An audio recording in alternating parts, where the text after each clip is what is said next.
Je remercie la représentante de l'Irlande et je donne la parole à la Chine.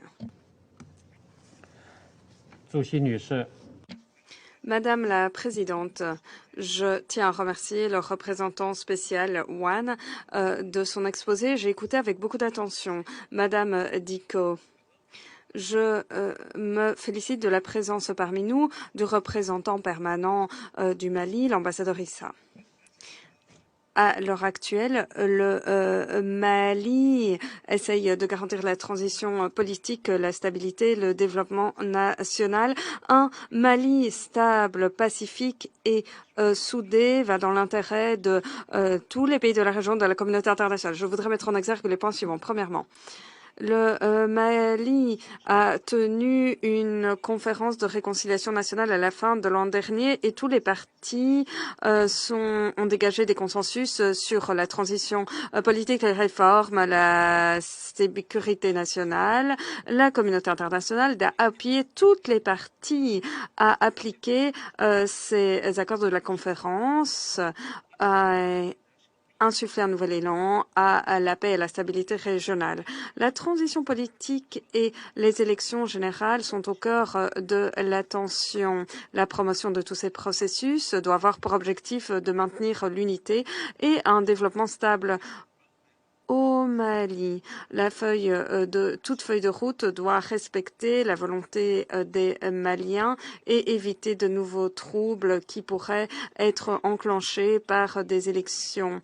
Nous avons pris note de la décision de la CEDEAO le 9 janvier et des réactions du gouvernement de transition malien.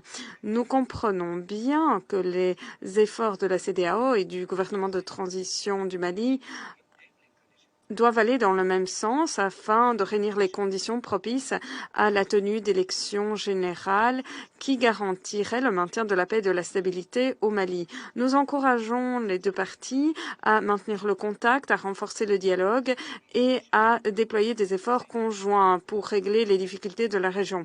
Les forces hors de la région, quant à elles, devraient éviter d'exercer une pression excessive sur le Mali, ce qui ne contribuera nullement à un règlement politique. Deuxièmement, les forces terroristes lancent régulièrement des attaques dans le centre et le nord du Mali et maintenant également dans le sud, avec des affrontements entre les groupes armés, les milices, les forces extrémistes, etc. Le Mali est un grand acteur dans la région du Sahel et la communauté internationale doit continuer d'appuyer les efforts du gouvernement malien dans la lutte contre le terrorisme et le maintien de la stabilité tout en respectant la souveraineté du Mali. Il est essentiel de garantir l'application de l'accord de paix et d'avancer en matière de DDR, de redéploiement des forces armées. Nous appuyons le Mali dans l'élaboration d'un processus politique global pour le centre du Mali, rétablir l'emprise de l'État et lutter contre les causes profondes du conflit. Troisièmement, la Chine se félicite du rôle de premier plan du représentant spécial qui s'acquitte pleinement de son mandat. La MINUSMA est déployée dans un environnement très dangereux. En 2021, 19 casques bleus de Côte d'Ivoire, du Tchad, de l'Égypte, du Togo, entre autres, ont péri, ce qui nous afflige. Nous présentons les condoléances à leur pays et aux casques bleus.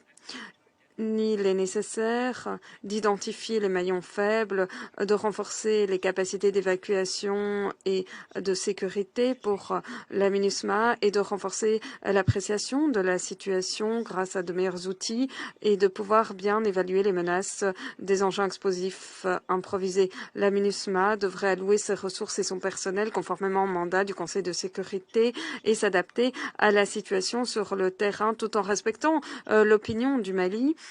Et en réajustant les déploiements, les pays concernés doivent resserrer la coopération avec la MINUSMA afin de ne pas faire peser un fardeau encore plus lourd à la MINUSMA et éviter qu'il n'y ait des effets délétères sur la sécurité des casques bleus. Merci.